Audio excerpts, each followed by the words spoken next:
সুপ্রিয় শিক্ষার্থী, আসসালামু আলাইকুম রহমতুল্লাহি বারাকাতুহু। বরাবরের মতো আরেকটি ক্লাস নিয়ে তোমাদের সামনে হাজির হলাম।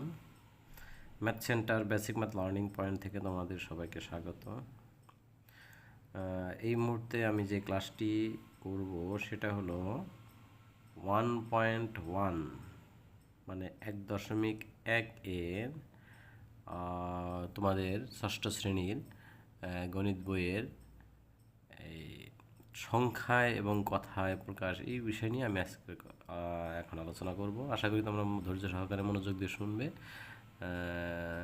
ইনশাল্লাহ বুঝতে পারবে। তো গণনা বিষয়টা কি? গণনা হলো কোনো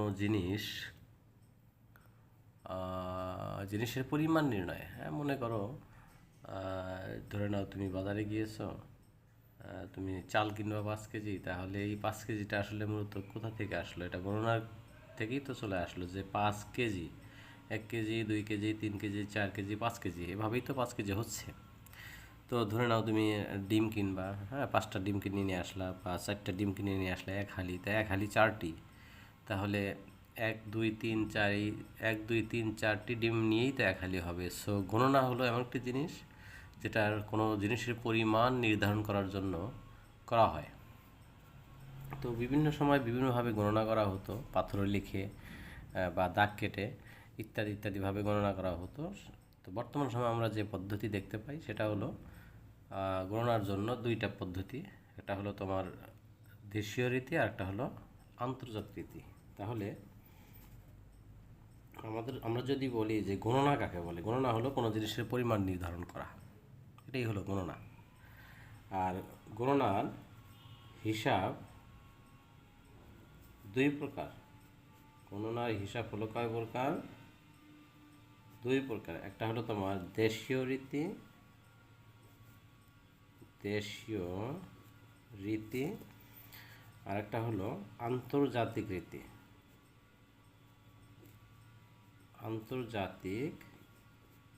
রীতি। দেশীয় রীতি কাকে বলে? শিক্ষার্থীরা তোমরা মনোযোগ দিয়ে শুনবে। আমি আসলে উদাহরণ ডেফিনেশনগুলো লিখব না, ডেফিনেশনগুলো তোমাদেরকে মুখে বলে দেব আর উদাহরণ দিয়ে বুঝিয়ে দেব। দেশীয় রীতি হলো গণনার জন্য সংখ্যার ডান দিক থেকে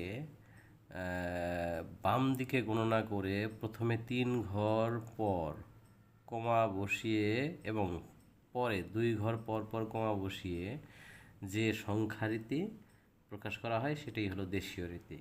আমি আবার বলছি, কোনো সংখ্যার ডান দিক থেকে প্রথমে 3 ঘর তারপর 2 ঘর পর পর কমা বসিয়ে যে পদ্ধতি সংখ্যা প্রকাশ করা হয় সেটাই হলো গণনার দেশীয় রীতি।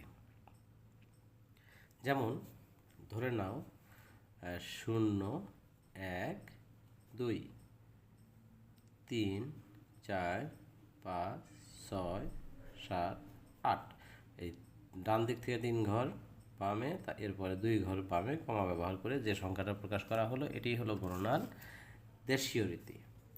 আর আন্তর্জাতিক রীতি হলো যে পদ্ধতিতে ডান দিক থেকে 3 ঘর পর পর কমা বসিয়ে সংখ্যা প্রকাশ করা হয় সেইটাই হলো গণনার আন্তর্জাতিক রীতি। যেমন 0 1 2 3 4 5 6 7 8 9, তাহলে 3 ঘর পর পর কমা ব্যবহার। তো আমরা বুঝতে পারলাম যে গণনার দেশীয় রীতি কী আর আন্তর্জাতিক রীতি কী। এখন আমরা জানব যে দেশীয়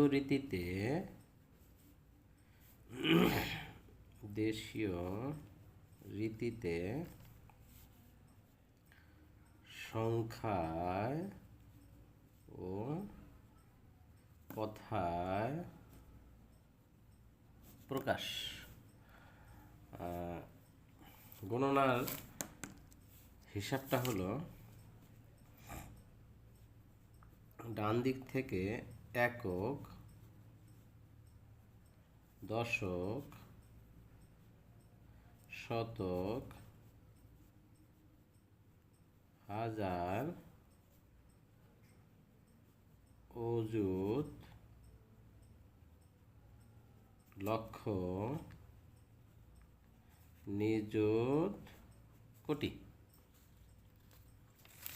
অর্থাৎ ডান দিক থেকে একক, দশক, শতক, হাজার, অযুত, লক্ষ, নিযুত, কোটি। সুপ্রিয় শিক্ষার্থী, আমার লেখাগুলো খুব ছোট ছোট মনে হচ্ছে, দয়া করে কষ্ট করে বুঝে নেবে। আসলে ডান দিক থেকে একটু বড় বড় করে লিখে বাম দিকে এসে ছোট হয়ে গেছে। আমি আবার বলি, একক, দশক, শতক, হাজার, অযুত, লক্ষ, নিযুত, কোটি। যেমন মনে করো, ধরে নাও সংখ্যায় আমি লিখব এবং কথায় লিখব। যেমন 0, তাহলে এটাকে কথায় লিখলে হবে 0।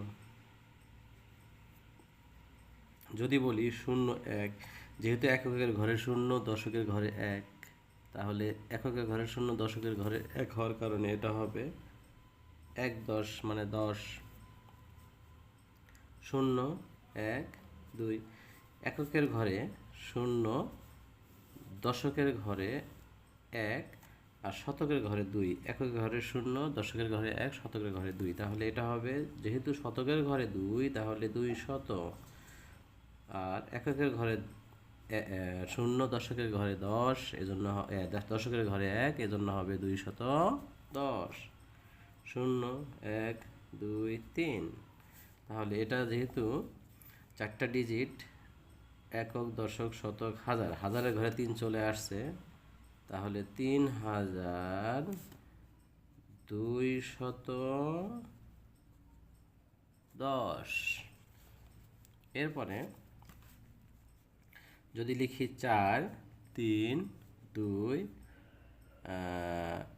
1 0, তাহলে একক, দশক, শতক, হাজার, মানে হাজারের ঘরে 3 এবং অযুতের ঘরে হলো 4।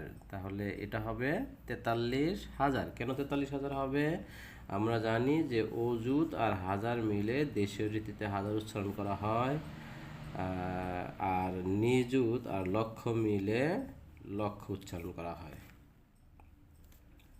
তাহলে এখানে 43,210 এরকমভাবে যথারীতি 5 4 3 2 1 0।